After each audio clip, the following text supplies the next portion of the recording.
Ready? Let's do it. Just warming up, Patrick.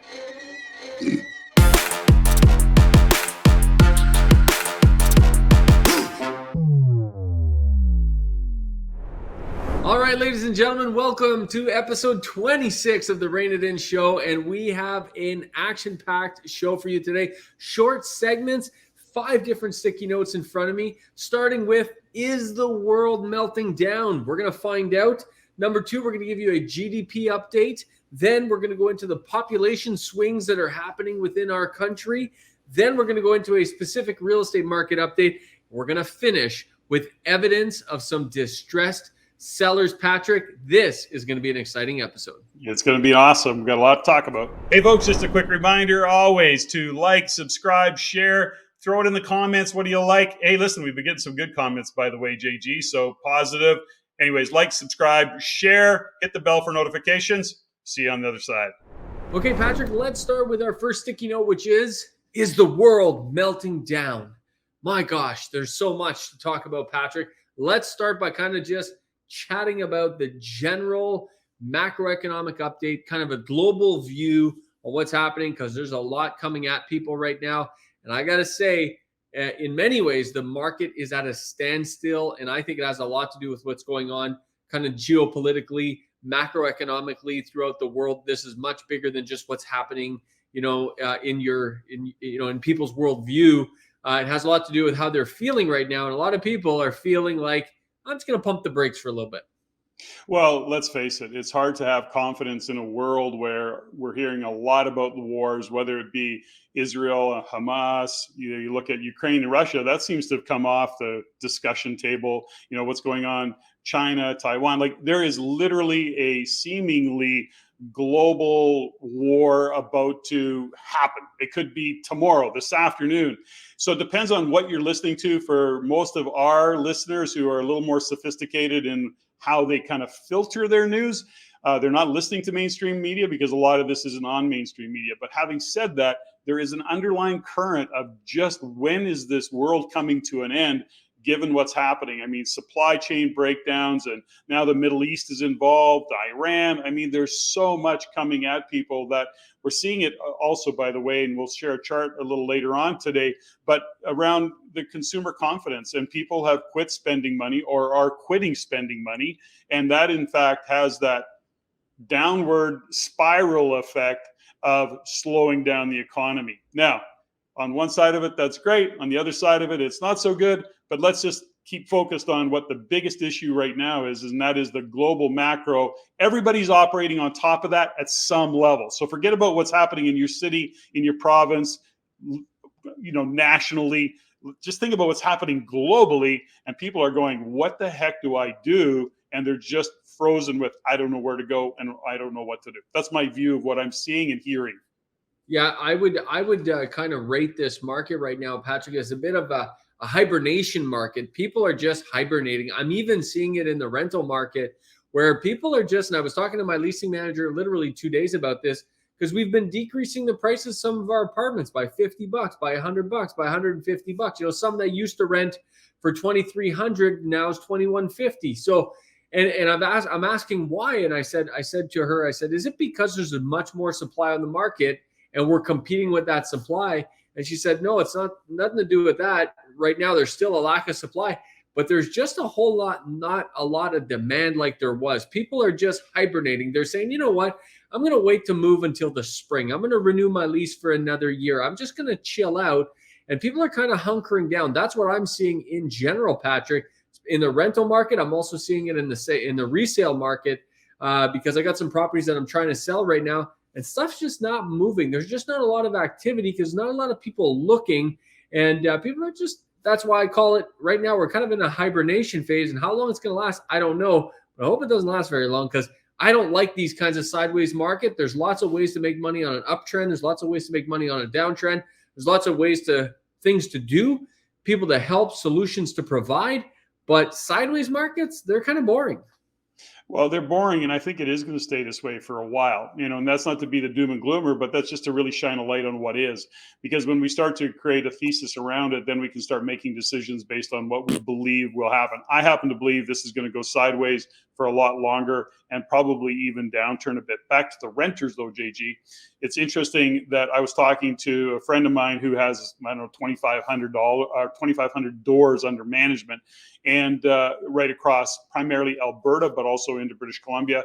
He is saying that as much as there is demand for rental units, what he's being challenged with is the financial position tenants are in. So we talk about affordability, being able to qualify for a mortgage, having a down payment. He's seeing more and more where tenants are not really qualifying. They're in financial distress because, you know, their income isn't actually in alignment with the cost of rent. So we're hitting that affordability ceiling when it comes to the rents that are happening out there, and people are underwater.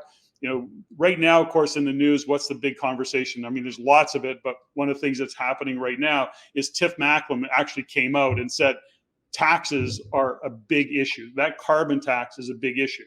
So that's all to say this is that people's disposable income is getting eaten up with the rising costs.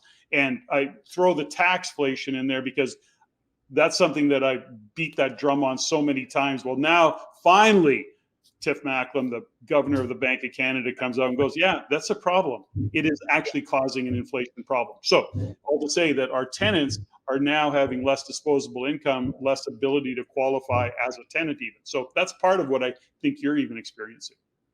Yeah, and also Tiff Macklem also came out recently and said that they could cut rates before inflation reaches its target, which is that, and you talked about this, Patrick, and I think you were accurate, which is, and we'll see how it plays out when we talk about GDP.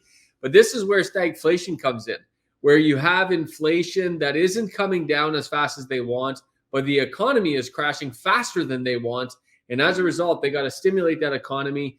And it's a hell of a dance that they've had to play, walk a fairly tight rope from my perspective in the last 18 months. It hasn't been easy, the decisions they've had to make. I think the decisions they're about to make are going to be even more difficult because of this. And it's funny, this to me, Tiff Macklem coming out and saying this is an indication of kind of, this is what they do. They float the narrative out there in the media, see how it lands, see if they can stimulate some activity with their narrative.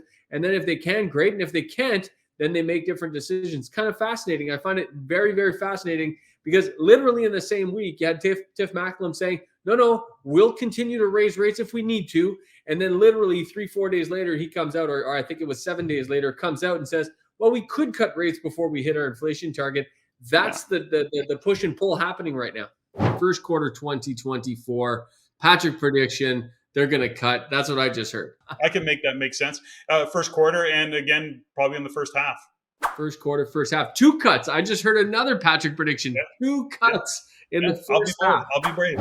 Well, and let's put it this way. I mean, there's not a word that comes out of his mouth that isn't intentional. That's how they're designed. Is actually how they have I thought you were going to say, Patrick, there is no word that comes out of his mouth that I believe. I thought that's what you were going to say. Well, that's the truth, right? But that's the other side of it. I also believe that. The point is, it's very intentional. So a lot of what he's doing is saber rattling. He's literally keeping people confused and uncertain so that they don't build up this confidence. His fear is that if he would indicate that they might drop rates or they're going to drop rates, he has to balance that out, because as soon as he gives that level of optimism, he's afraid that the economy is going to take off again and they're going to have this whole issue around housing. Now, we keep talking about housing, but let's go back to this kind of where we entered this whole conversation. Let's look at the global macro. What are people operating on top of? What's happening to consumer confidence? Where are people getting their information from? And then to your point, they're just hunkering down.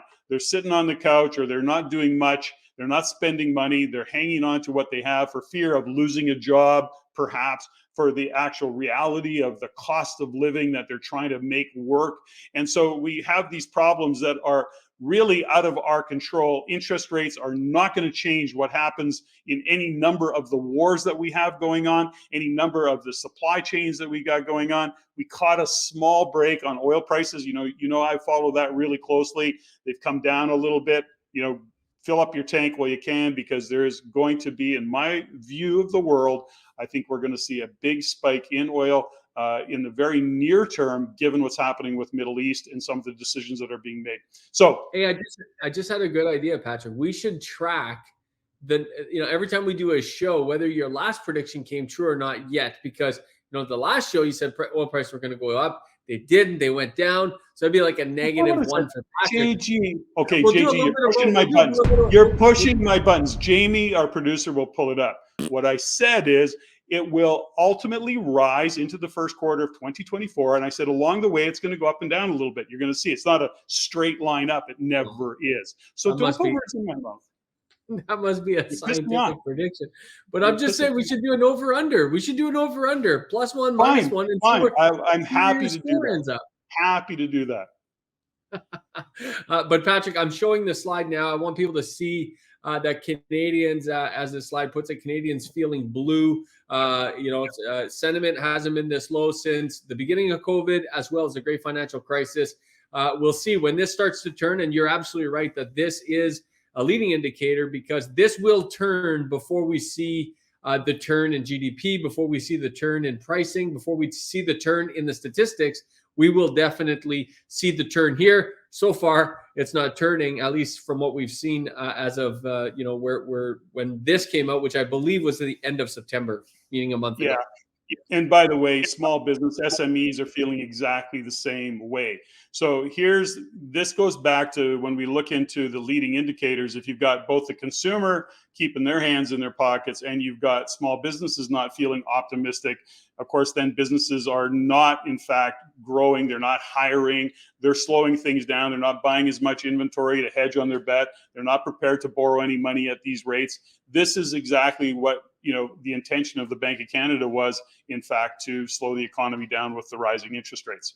So yeah, also this chart I just want to show, Patrick, and then you can wrap it up, is that businesses, though, are still expecting inflation to trend for 3% annually or more over the next 2 years. So there's still an expectation. People, especially businesses, are still seeing that some prices are rising, albeit there's quite a bit of anecdotal evidence I'm seeing of prices coming down quite rapidly in some, construction materials, stuff like that. The places where I operate, it's just interesting. But this is again, back to expectations. Often expectations become reality, Patrick, which why we think this chart's kind of interesting.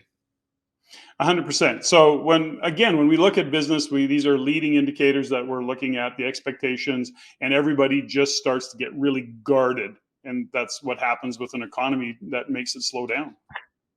What a fantastic segment, Patrick. Not only did we find out, wow, the world may be coming to an end, we came up with a fantastic idea of the Patrick Over Under game show, which I'm going to be launching shortly.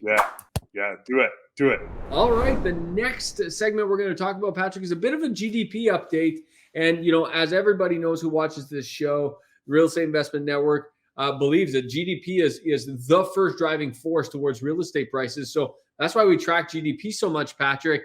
And this really goes down to the community, goes down to the region that you're investing in.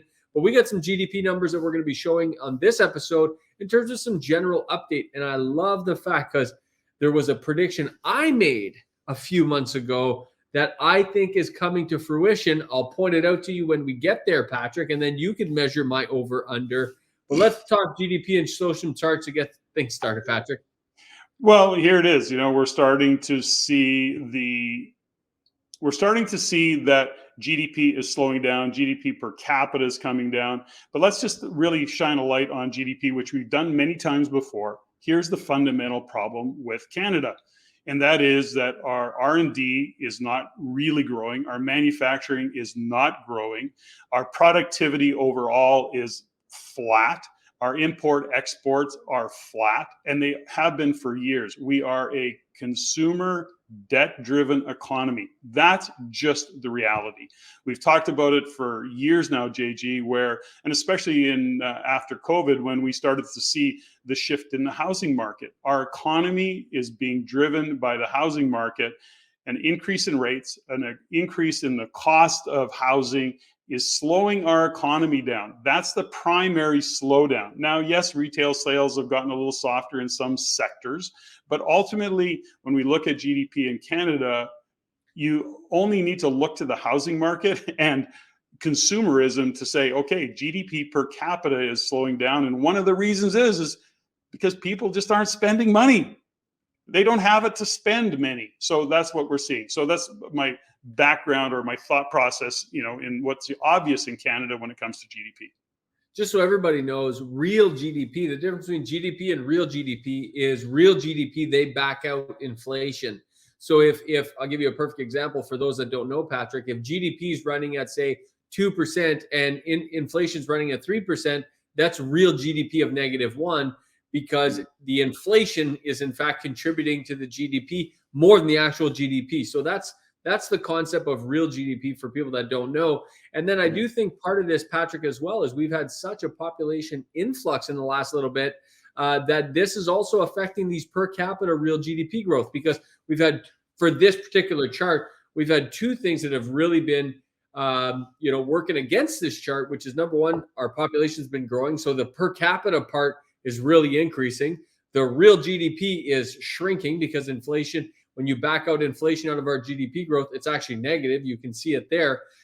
So as a result, this chart looks the way it is, which brings me to my prediction that I made, probably about 12 months ago. We'd have to have the producers go pull it up. But I said, Patrick, and all along so far, don't forget that everyone has says that we haven't had a recession. We're not in a recession. And you've floated with the idea of maybe we are, maybe we're not, and so on and so forth. The point is this. I said 12 months ago that I bet you some of these numbers are going to get revised after the fact. And what's the news that's going to come out is the recession's over and it actually has passed already. And I think this is where this sets up. That's where I think this is going. Yeah, I don't think so, but we'll see. The thing about GDP forecasts, well, GDP is generally their forecast, and then of course they revise. That's always it because it's lagging. Where we have to start to pay attention in terms of GDP and what's happening economically. GDP, right? When we have positive GDP, it means people are working. So what we really have to watch for are the employment numbers. So when we start to consider, we still haven't been hearing a lot of announcements. A lot of the banks are starting to cut staff back. We're starting to hear about that. We know that in the construction industry, labor's more available. That's because builders have touched the brakes and they're not building as much. So depending on what province you're in and actually what city, we go back to the regionality of things. Ultimately, GDP is only one part of the puzzle, and then we can sort of look at it and start to say, okay, what are we hearing about what's going on in the unemployment world? Are people working? Are they getting jobs? Are they working 2 or 3 jobs? So what's happening in the workforce is a big factor of what drives us economically. Interesting, Patrick, just because I want to jump around a little bit. The Canadian bond yields, the 5-year bond yield has come down a little bit. We were, I think the last time we shot this show, we were probably like at 4.4 almost, creeping up on 4.4, 4.5. And now we're down to 4. And hopefully we can break that 4. Just so everybody knows, the reason we track the Canadian 5-year bond yield is that's what generates mortgage rates. Just so everybody knows, it's not the overnight lending rate from the Bank of Canada that generates 5-year fixed term, 5-year fixed rates. That comes from the bond yields, which is why we track this so much. So fingers crossed, Patrick, this got to go down. Yeah, well, there's something to be said about we talked about earlier about just how messed up the world is right now. And never has there been a time, I think, statistically, is that where bond yields have been this all over the map. I mean, they're not generally this, there's not this big a differential in them, right? So it's like they're up, they're down, and on a day-to-day basis or a week-to-week, well, day-to-day, let alone a week-to-week or month-to-month, bond yields are generally a lot more static and predictable. And right now, because of the uncertainty, they're all over the map. As I pull this up, Patrick, what's interesting is you look at the 5-year bond yield for essentially the max amount of time that this chart shows, which this started, I think, in the 1986. You could see that essentially, by the way, the average has been, well, not the average, but where we are now, the last time we were at these levels of just over 4 is essentially right before the great financial crisis.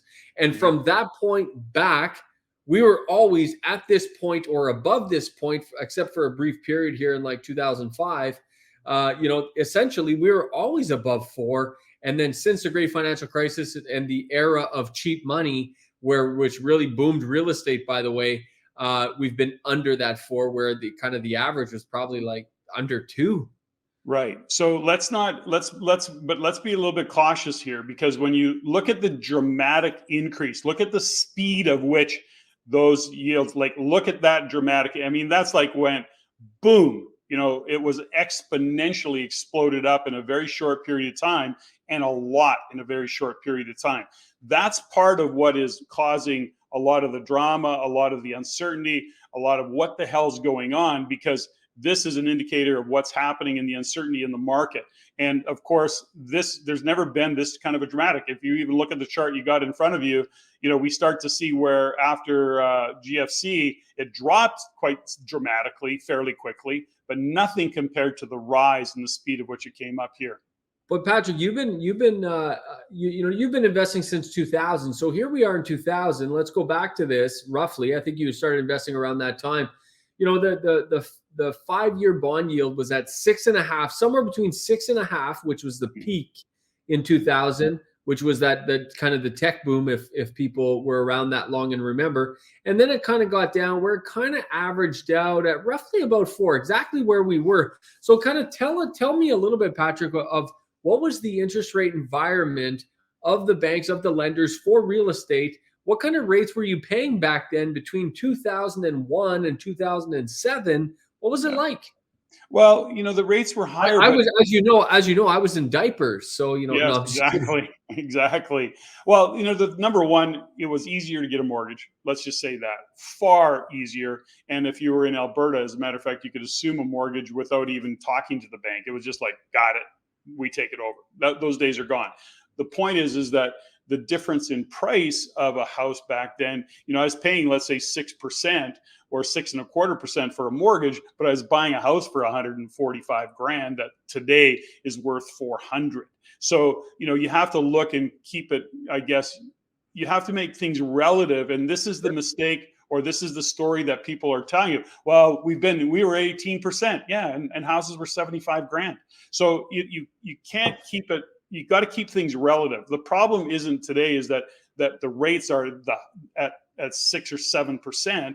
That's only a part of the bigger issue, which is what does it cost to buy a house today in terms of, relative to wages and salaries. And that's, when you look at household income versus the price of a home, it's a dramatic shift. Yep, absolutely. So anyways, fun facts. A little bit on GDP update. That's really good. Patrick, any final thoughts before we wrap up this section?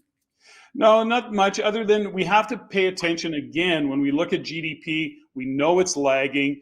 If you're, as an investor, or if we just want to pay attention to what's happening economically, we have to look at those employment numbers. As long as people are working, it can get pretty ugly, but they still manage. Okay, they still manage. It's when you don't have a paycheck and rising costs and the economy's melting down, that's where things get to be really problematic. We're not there, but we have to pay attention to that.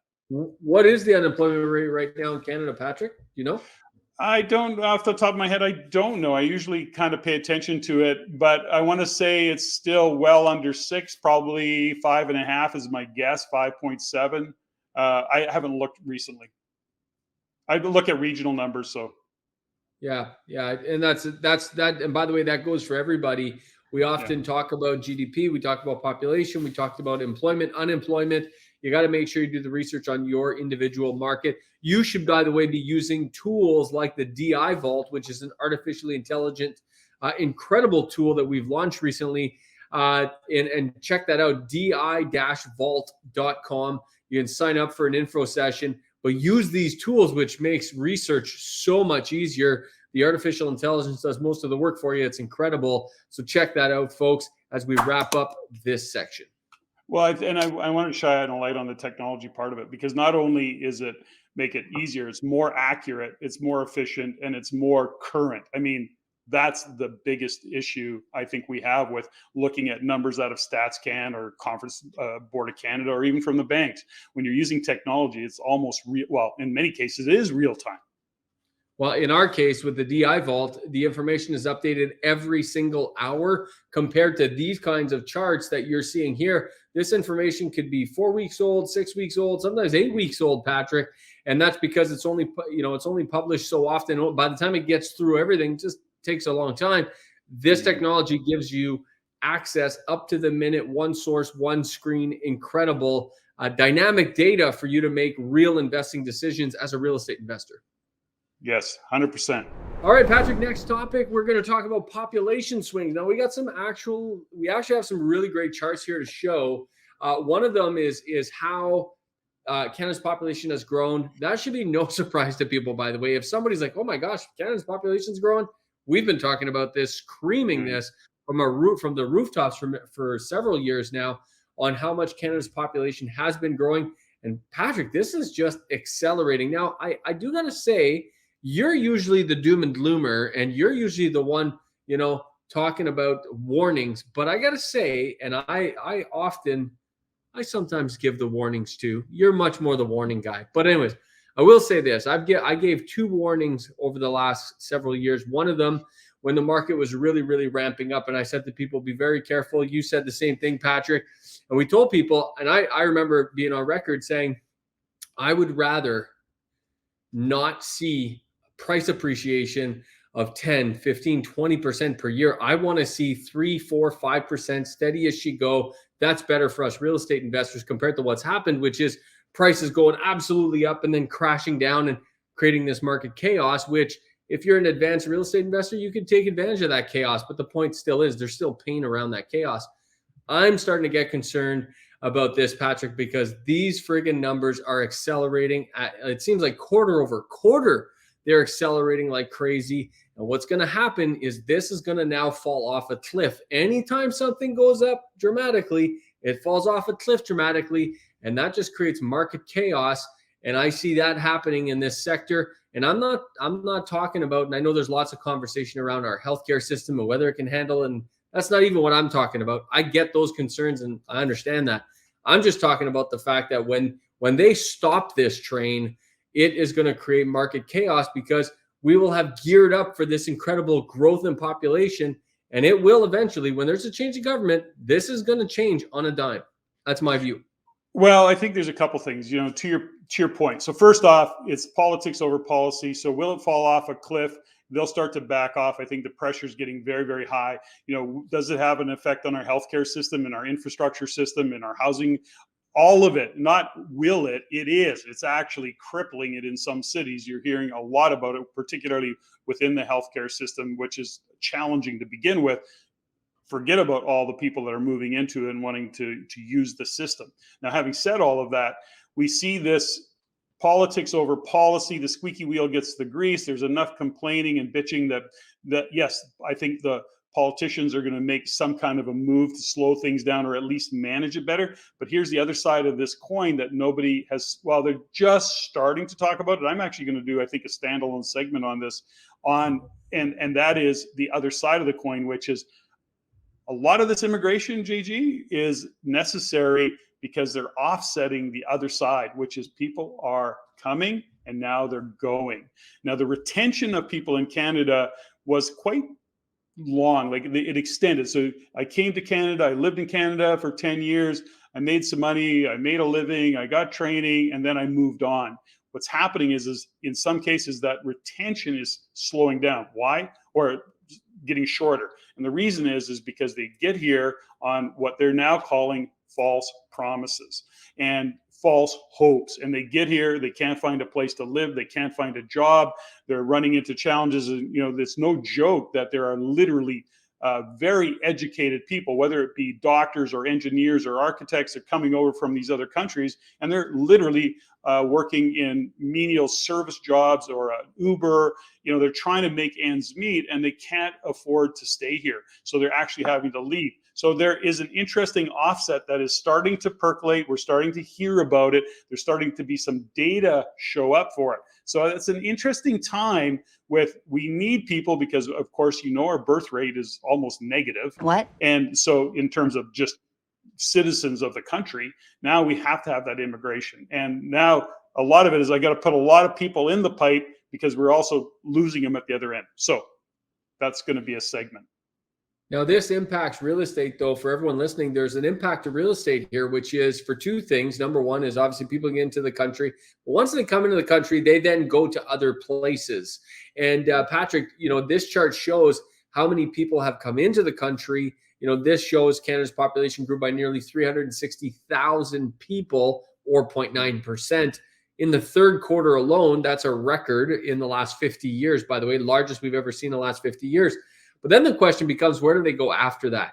Many of the people come into Montreal, Toronto, and Vancouver, the three largest ports, and then from there they then move on to other places in the country. And we're seeing this, Patrick. We're seeing that search for affordability. This was a prediction you made, Patrick, and you were bang on this affordability. That's for sure. I got to give you kudos for that. Let me give you a thumbs up. In fact, a thumbs up may not be enough. That was such a good prediction, Patrick. I'm going to give you the old fireworks on this one. All right, because you were that bang on. So good job. Good job. That, I think to me that was so obvious, and it continues to be interesting with the doom and gloomers out there talking about this is not sustainable in Calgary, and they've got no economic data to back it up. They're talking about, well, prices and this, and I'm going, listen, we have to look at what's happening in the province, and people are moving into it. Economically, they're still remaining strong. The affordability means people can spend money. Go back to what I said earlier, JG, is that we as a country are not particularly productive. But when you get into the province of Alberta, smaller provinces of Saskatchewan and Manitoba, for example, you start to see higher productivity. It's all to say this, is that the jobs continue to be happening in Alberta. There still continues to be a lower cost of living, significant lower cost of living. And I'm talking about food and fuel and housing aside. So the point is their incomes are higher, their job market is stronger, there's still strong industry. Alberta will be a standout province in terms of GDP for 2024.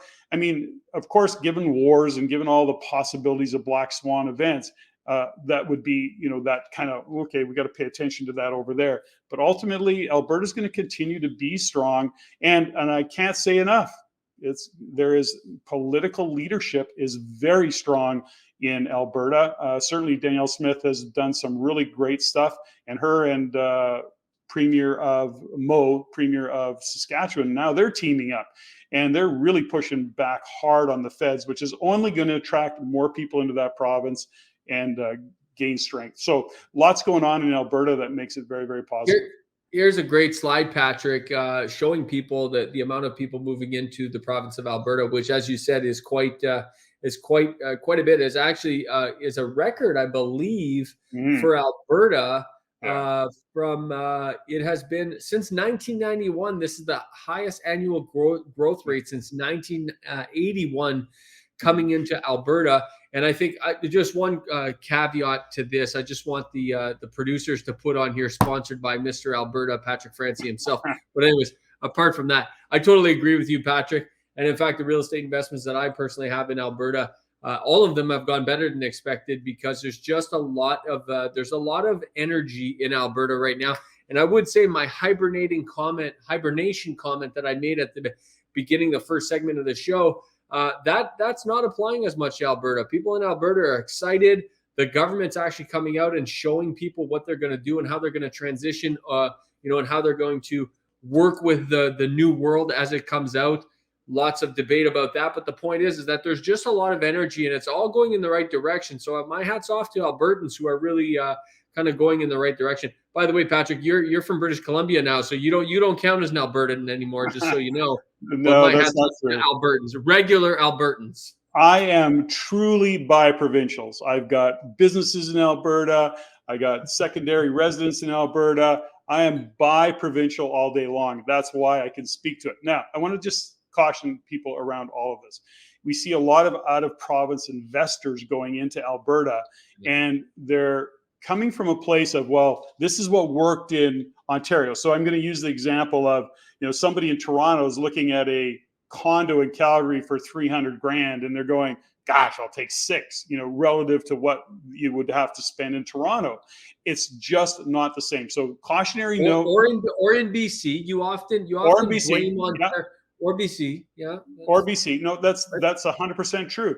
You look at what's happening in Vancouver and the Lower Mainland, and these prices are so high that it makes everything look almost free in Alberta.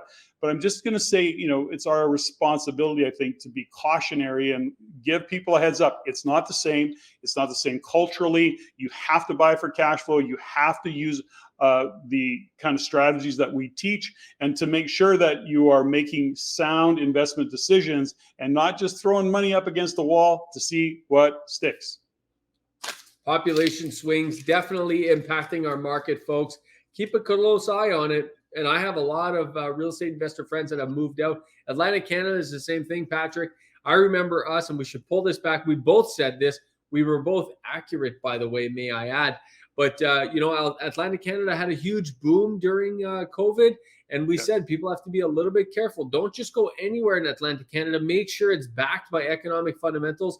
The good markets have continued to grow and continued to show positive signs. Some of those tertiary, Atlantic Canada markets where 126 people live and that's it, they've come off a long way. So I think that's part of that cautionary tale you're talking about, Patrick.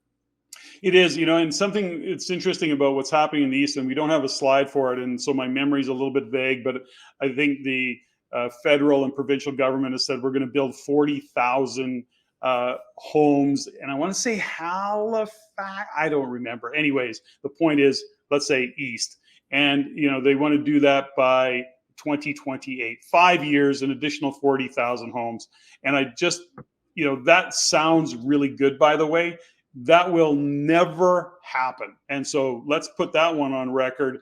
And I hope I'm wrong, but I just don't think I will be, unless they create a manufacturing facility and do manufactured home, mass produce. We've had that conversation. Mass produce homes, they might be able to pull it off. They're not going to pull it off. So again, politics over policy sounds good, but be very cautious about what they actually can pull off. All right, Patrick, I know that everyone wants to hear about the evidence we have of distressed sellers, which we're going to get to in a second. But first, let's talk about a little bit of a market update. And I want to just caution people that when we talk about a market update in this show, Rein It In, we often give charts, we show data, we show national data, we show provincial data. But when you're a real estate investor, especially if you're an advanced real estate investor, a sophisticated real estate investor, you want to get right into the region, right into your neighborhood, right into your city.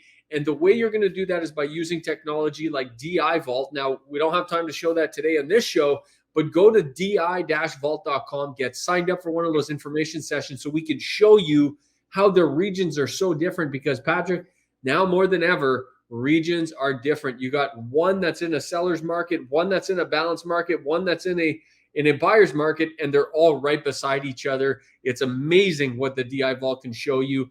But let's get into this part of the show in terms of a general market update, because this is interesting.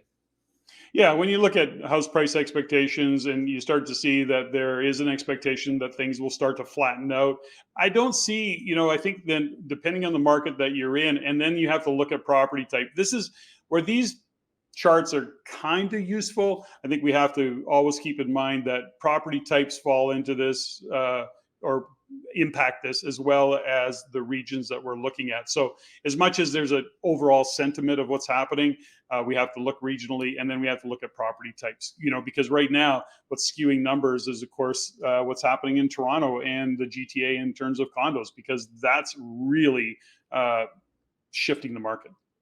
The part I want everyone to realize is, like, this is a good example where they're talking about, this survey shows that Canadians expect house prices to go up roughly 5% annually in the future, up sharply from the 2% at the beginning of the year. So people's expectations are starting to change. The fact is this, though, folks, if you're a real estate investor and you kind of got into this game, in the last 3 years, you may have this expectation that prices are supposed to go up, 8, 10, 12, 20%, which is absolutely ludicrous. So just everyone understand that as a real estate investor, if the market goes up 2, 3, 4%, that is phenomenal. I mean, Yeah. that provides you an incredible return on investment. Yeah. And I one time had a friend of mine sell some property in a really small northern community here in Ontario, and a lot of people thought, oh, you probably didn't make much money. But we actually ran the numbers, and that market over the course of the last 30 years, when he owned that property and he owned it for 30 years, that market had gone up on average 1.8% per year, Mhm. which doesn't sound like a lot. But when you combine the ROI of 1.8% house appreciation plus mortgage pay down plus cash flow, when you add that up, you're looking at a 15, 18, 20% return on investment year over year for 30 years. That's phenomenal, Patrick. How does it feel to live my dream? Ah! Well, you don't, and you got to keep in mind, you didn't mention in that, all of those things that you said were true, but it's on top of leveraging your capital, right? So instead of getting, 2% of 100,000, you're getting 2% of 500,000 if you're putting 20% down. And back to what we talked about earlier, when I started investing back in 2000, 2001, I put 25% down right across the board. Probably 90% of all of the real estate I've ever bought, I've put 90% down or 25% down. And what we're seeing today is certainly, 20% down or even less. And that's part of what the challenge was coming into these tougher economic times is there's no equity in there. It's over leveraged. But back to what you said is that the expectation of 3%, 2%, 5%, I mean, you're hitting home runs because it's leveraged capital. 100%. That's a really good way to put it, Patrick. Recently, folks, what's happened here, and this has happened quite recently. We've seen this is an Ontario chart here, but if you look at your local province, you'll find something similar, most likely, which is we've had a lot of new listings come on many markets, and that has pushed many markets from from sellers markets to balanced markets, or even into buyers markets. And again, just a reminder that if you want to see individual markets, we have this and we can show you this on the DI Vault, di-vault.com. Get signed up for an information session. But a lot of markets, Patrick, have went from a seller's market to balanced or buyer's market. This is happening across the board. And respectively, is some are just balanced or some are balanced, but just at the tip of kind of just about to become a seller's market. There's a big swing between things in terms of whether it's a buyer's market, seller's market, or a balanced market. Well, and I want to, and I know I might be getting, we got to go back to the fundamental, which is aside from regionality, which we keep beating that drum. I want to go back to property type. When you look at sales to new listing ratios in Toronto or in Ontario, Toronto, GTA, I mean, there's literally thousands of condos that are coming onto the market, and that's really skewing these numbers. So if you were to break that down and look at detached, it would change the scope of what this sales to new listing ratio is. Yeah, 100%. The other thing, this is a very interesting chart. Now, the headlines have been blown up with this, so I'm sure people know by now. But in terms of, the GTA specifically, the September real estate sales were almost an all-time low in terms of the number of units sold. It was really, really low. In fact, you got to go all the way back to 1998 in order to see it any lower than this. And kind of you can see this, the 90s, where the kind of market was very sideways in the middle of the 90s. That's the kind of behavior we have here. And that's what's happening. This is, again, just a general market update of what's happening in the GTA. But I want to add to this, JG. So I look at a chart like this and I go, well, what does this really mean? Okay, so I'm a sophisticated investor. I'm looking at this and I'm going, okay, sales are really soft. It's like record lows. What does that mean?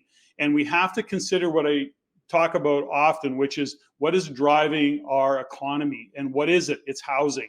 It's such a big part of our economic driver in this particular country. So when I start to see sales getting soft, what is the ripple effect of sales coming down? Again, it's not good news. To be honest with you, that affects a lot of jobs. I mean, aside from the realtors that are going, gosh, I got to make a living, you're now looking at all of the kind of things that, think about what a house sale initiates, everything from the lawyers to the administration. That's one part of it, to the banks and the bank employees. That's another part of it. But think about, oh, I got to renovate that. All of a sudden there's a handyman. All of a sudden there's nobody's going to Home Depot as much. So we're starting to see the ripple effect of this slowing down in Canada, specifically when you look at what drives our economy, drives our GDP. This is bad news in terms of what's happening economically. Yeah, agreed, Patrick. One of the things I've been saying for some time is, and this is definitely not, this is not great news, but I've been saying for some time that the big drop has already happened. And this is a good example, Patrick. If you look at September 2020, you had 11,000 sales. 2021, 9,000 sales. Then they started raising interest rates at the beginning of 2022, that kind of at the end of the first quarter. And by September, we went from 9 to 5. We cut it in half.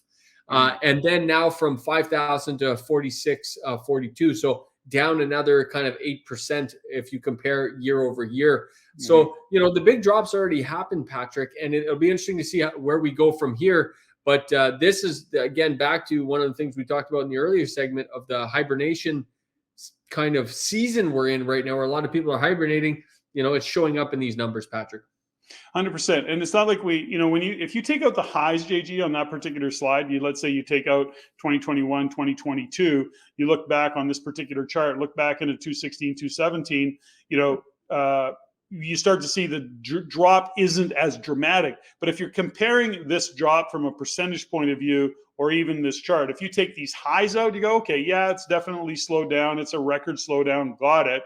But in the scope of things, if we keep comparing to the maximum height of things, it really skews our view of the world. That's a good point, Patrick. I would say I'd have to plot this out, but I think, just kind of rudimentary here, I'd probably say that the average here over the last, call it 20 years, since 2002 to 2022, the average is probably like in the mid sixes. So you're from the mid sixes down to 5,046, 42 this year. It's a very good point, Patrick. You gotta normalize this data, and this is a prime example of what the media does, Patrick. Is they'll pinpoint the highest point and the lowest point just to have a big percentage, to have some clickbait out there, and that's unfortunately how people make real estate investing decisions. That's a wrong thing to do. You got to really study these charts. Well, and let's just take a minute again on this. The pain points are for anybody who bought in 21, 22 without a plan, who actually were buying it because they were going to ride the wave, they were going to get rich, they were speculating, not investing. That gets a lot of noise. It gets a lot of media attention, and that's where mainstream media shines a light. All those people that are going, the builder ripped me off and this happened, and oh my gosh, I can never afford this, and now I can't close, the interest rates, all true, by the way. But let's face it, many of what you're seeing here are driven by speculators who got into the market and then are getting their butts handed to them because they made really dumb decisions. So I understand, but is now a good time to point out that we told people not to do that, Patrick? Is that a good time to point that out? Oh, no, something I told you so's are never good. You're right. But we did point it out. We told people to be cautious the same way I'm telling people now. If you're going to have a long-term view of real estate, now is a fantastic time. We're going to talk about this in the evidence of distressed sellers segment next, but man, there's some incredible deals out there. And if you got your head on straight and you know what you're doing, you can pick up some real bargains right now. I haven't seen this kind of opportunity in a long time. And in a couple of years, you won't even remember this. But anyways, more on that in a little bit. This is a great chart, Patrick, that talks about the construction that's required to fill the supply gap. This is just in BC. Ontario has a very similar chart. In fact, everywhere in Canada has a very similar chart. And I already know what you're going to say, Patrick, which is this ain't going to happen. I know that's where you're going to go with this. Well, there's nowhere else to go with it. It's not going to happen. I mean, I think CMHC had a goal of building, what the heck was it? I don't know. I don't remember what the number is. Let's say it was 1,000 over 5 years or 7 years or something. They built 12. I don't remember the exact amount, like literally 12. And so when we look at the bureaucracy that it takes to pull this kind of stuff off, the bureaucracy isn't going to, this is just not going to happen. It drives me crazy that they put this out there and people buy into this It's just not going to happen. And that can sound very critical, and it is. But the reality of it is that they can't pull it off. So what else is there to say about it? Good news for real estate investors that are already in the market, because this is like a protective moat around your business, which is great. And it doesn't, and let's face it, it doesn't make it easier for investors. I mean, the opportunities are there, but it's not like you're walking down the street, picking up deals. I mean, that's getting more common, but the government isn't going to fill the gap that we need for housing, and certainly housing, and even affordable rental housing. It's just not happening. We can't. It goes back. It's very, very straightforward. The government that is causing the problem is not going to be the government that fixes the problem. And the fact that we even consider the government being a solution is just asinine. This needs to get back into the hands of entrepreneurs and capitalists who can actually take on a project, follow it through, and get shit done. Speaking of capitalists, Patrick, what's this chart all about? Because this is an interesting chart that is definitely, if it hasn't been in the news, we're probably putting it on the news. But this is showing that there's a huge percentage of properties that are owned by investors. And these are the kinds of charts that get so much attention. And this leads to politics over policy, by the way, these kinds of charts. So explain this one to us. Well, I mean, there's not much to explain here. It's really looking at what are investors, because people in general want to blame investors for the rise in housing and the lack of supply. And because there's lack of supply, that means the costs are going up. And if investors weren't buying houses or buying real estate, we would have more supply for those first time or next time home buyers. And while there's some degree of truth to that, there's the other side of that equation. First and foremost, not everybody wants to buy a house now. That's not a thing.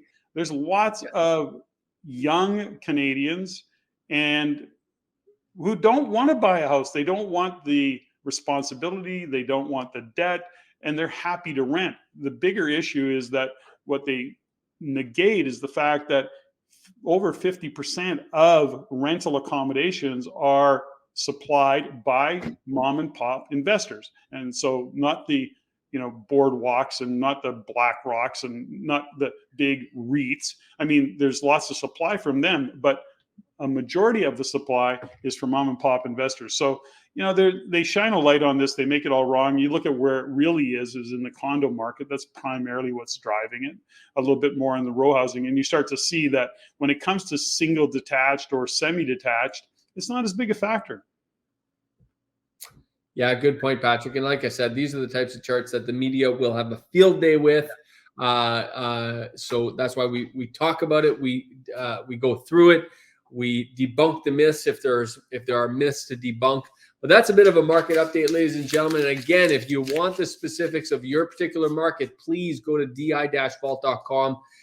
We have some incredible info sessions we're doing. We're showing people some incredible technology. It could really, really help you identify incredible opportunities. In fact, I do a demonstration in that event where I show people how we go from 36,000 properties that are available down to 4 or 3 or 2, where you really see where the deals are, and you're able to do that in 5 minutes or less. Incredible game changer. So check that out, folks. All right, Patrick, next, and this is the segment I've been waiting for the most, which is there is some evidence of some distressed sellers that is starting to pop up all over the place.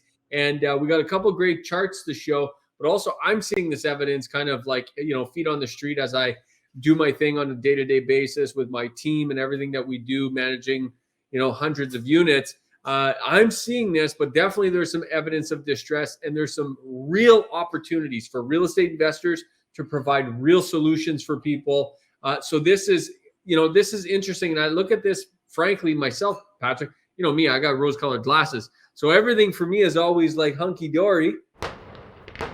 Just like the fireworks. You see the fireworks there? Yeah, and this is interesting because I think this is an opportunity to help people as they go through. Of course, nobody likes to see distress, but anytime you're going to have the market do what it's done in the last little bit, where it goes up so aggressively, rates go up so aggressively, there's going to be chaos, there's going to be distress, and now there's an opportunity for real estate investors to help. Let this be the hour when we draw swords together. JG, let's just go back in time a little bit. It was probably a year ago, maybe not quite, and we started really saying to the RAIN community, guys, start to look at education and some advanced strategies, understanding agreements for sale, understanding rent to own, understanding wholesaling. Get that education now, because these are the things that are going to start showing up. Well, here they are.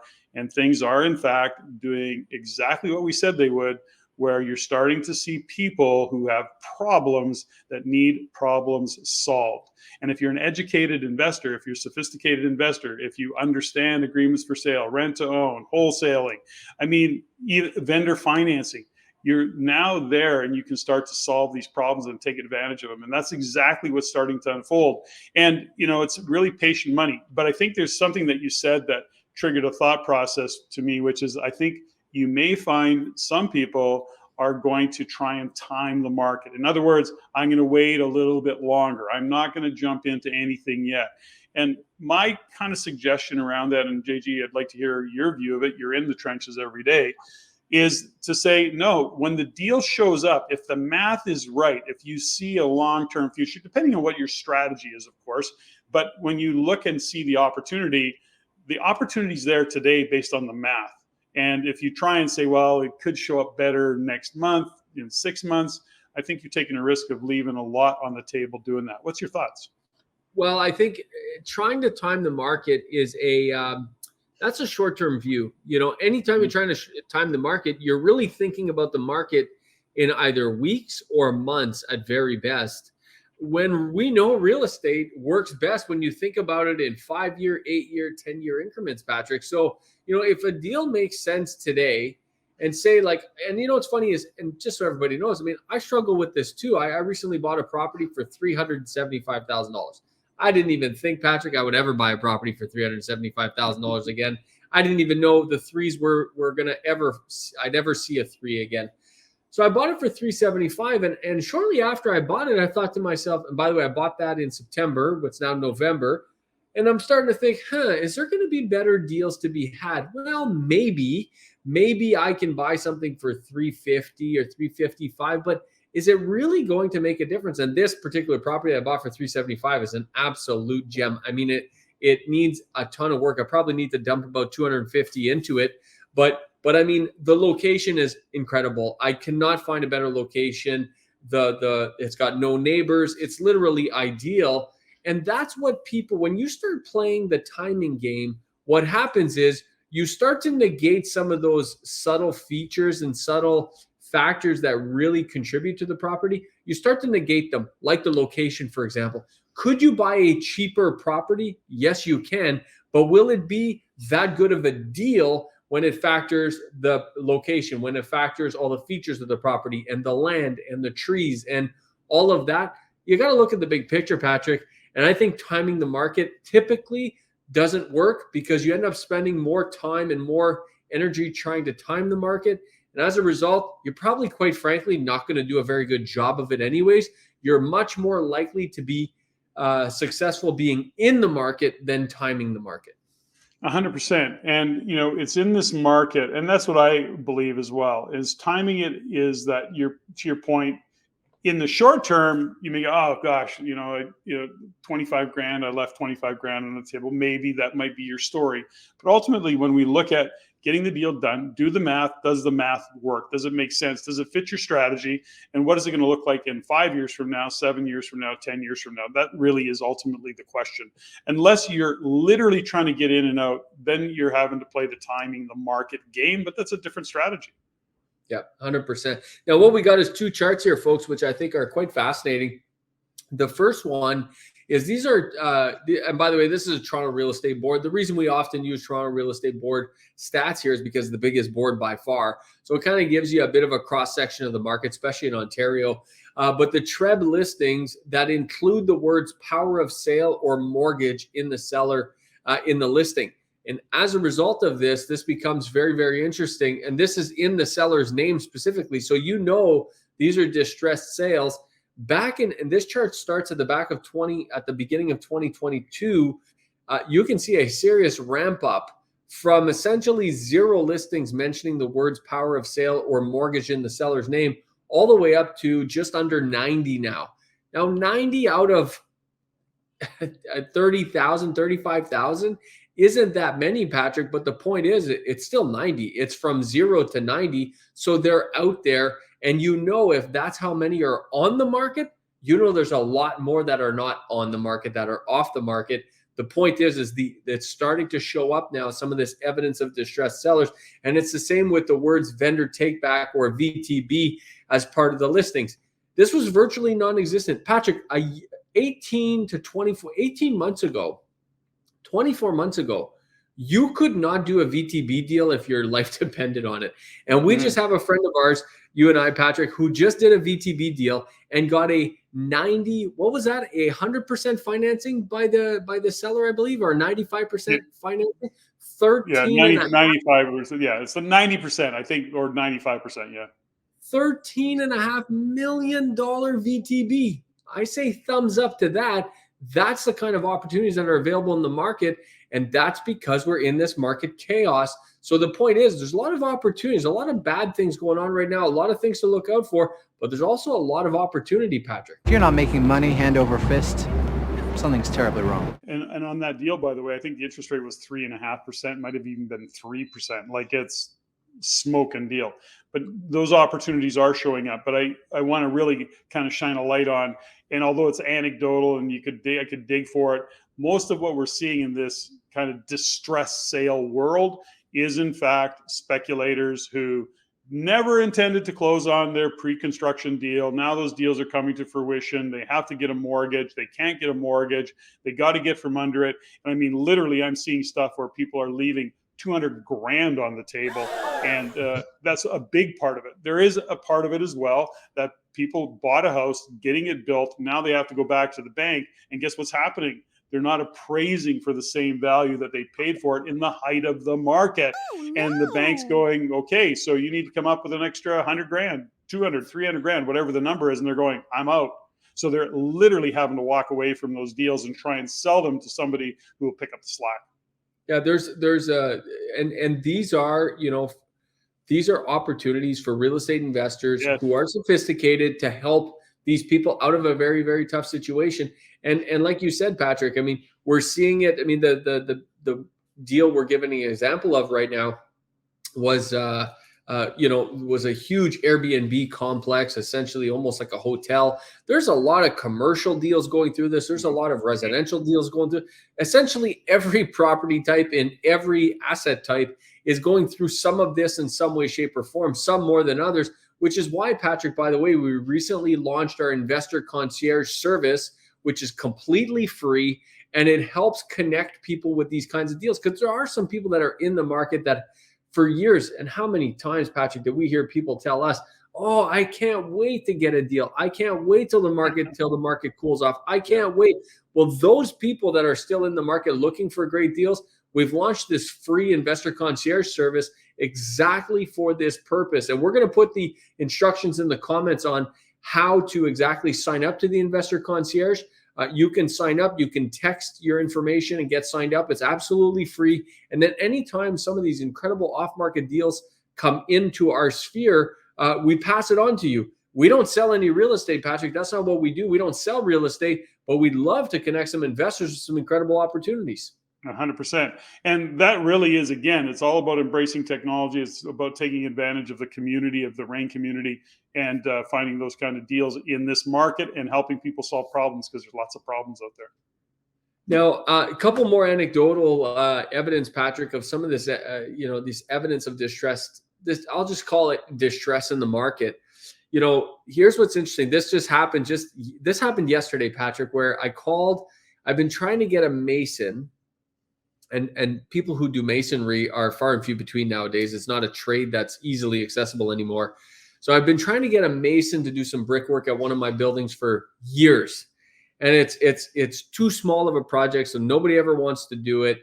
It's maintenance work. It's not interesting to a lot of people. So I've been getting the runaround for years, Patrick.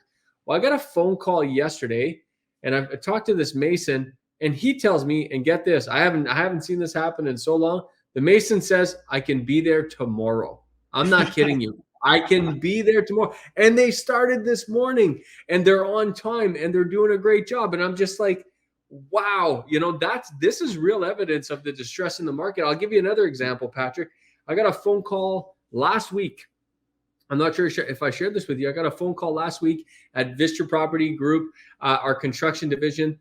Our one of our plumbing contractors called us and says, guys, we got no work on the books this week. Do you guys have any jobs you want us to do? I mean, when was the last time I had a plumber call me and say, I got no jobs on the books this week? Incredible. I was talking to an electrician contractor of ours. He said it's the slowest summer he's had in 11 years. I mean, this is real. And by the way, here's what's interesting, Patrick. None of them are stressed about it. None of them are concerned about it. All of them are kind of taking the breath of fresh air to breathe and to take a moment to, recalibrate their businesses or whatever the case may be. So I'm not getting any stress out of it, but let me tell you, it's very, very interesting what's happening in the market right now. And again, that opens up opportunities for people who are looking to build, looking to do renovations. The pricing of this stuff is definitely coming down. There's no doubt about it. So interesting. Well, this goes back to what I just said earlier, which is that, when you start to see sales come down, housing sales slow down, it's such a big part of our economy. And you just had the experience, a mason, an electrician, a plumber. These are jobs that are starting to slow down. So, the trades guy who's handy and he's working by him, on his own, he just keeps working on his own. Now he doesn't have 2 or 3 guys that he's hired to do the job. So that is the challenge that we will face and we'll start to see grow into the future, which is a lot of slowdown in that, in that trade based job market because of the slowdown in housing. The ripple effect of a slowdown of sales of housing is pretty big. Administratively, service wise, trades wise, as you pointed out, then leads into what they're buying for supplies. So all of it is a big ripple effect in our economy. Well, and I'll give some investors some pro tips on how to leverage what's happening right now. So I'll give you a perfect example. When I got the call from the plumbers saying, hey, we have no job scheduled. Well, they had quoted some work for some of our projects that we were going to do in a couple months. We actually brought those timelines up, said, guys, no problem. You can go do this work, but you quoted $4,200 for that. We need a better price. Bring that price down to $3,600, bring that price down to $3,800. So you're able to get deals. And this is how, as real estate investors, you should leverage this incredible opportunity. Because another thing we're seeing, and we were just talking to one of the producers off camera about this, is the sales that are out there, Patrick, for materials right now are just crazy. There's no doubt. And if people follow, experts like Kathy Wood, for example, she's been talking a long time about the inventory buildup that's been coming. And I think we're really starting to see not only retailers, but wholesalers having to offload that inventory now, and incredible sales coming as a result. So you can pick up things that would typically cost you, X, you're picking it up for Y, and that difference is money in your pocket. 100%. And if you were, and for those who kept a little bit of dry powder, great opportunity to take advantage of some deals. Great opportunity. Patrick, thanks for an incredible show. Hopefully people are inspired by our view of the marketplace and our rose-colored glasses, because we think this is fantastic. Good opportunities. In spite of the bad news around us, we have to look at it. It just is what it is. We can't control the bad news. What we can control is how we react to it, how we step into it, lean into it, make decisions that will actually grow a financial future through these difficult times. Don't forget to like, subscribe, comment. We'll see you on the next show, folks. Thanks, Gigi. If you like what you learned here, go to the description below and subscribe for our free Insiders newsletter, where you can also stay up to date for our upcoming events and our courses.